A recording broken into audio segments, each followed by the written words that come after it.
بسم اللہ الرحمن الرحیم والصلاة والسلام علی رسول اللہ وعلی آلہ وصحبہ اجمعین۔ اس وقت یہ بندہ ناچیز استنبول کے جس مقبرہ میں کھڑا ہے، اس میں سب سے اہم ترین قبر مبارک عثمانی سلطان محمود ثانی کی یہ قبر مبارک ہے جو آپ کو سامنے نظر آ رہی ہے۔ یہ وہ عظیم عثمانی سلطان ہیں جنہوں نے مدینہ طیبہ طاہرہ میں حضور نبی کریم صلی اللہ علیہ وسلم کے گنبد مبارک کو اثر نو تعمیر کروایا اور پھر اس پر سبز رنگ کروایا، جس کے بعد سے لے کر آج تک یہ گنبد خضرا کے نام سے یاد کیا جاتا ہے۔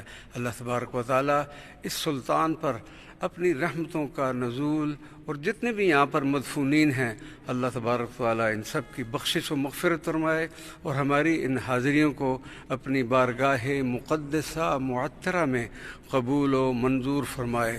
وصلی اللہ علی النبی الامی وعلی آلہ وصحبہ اجمعین۔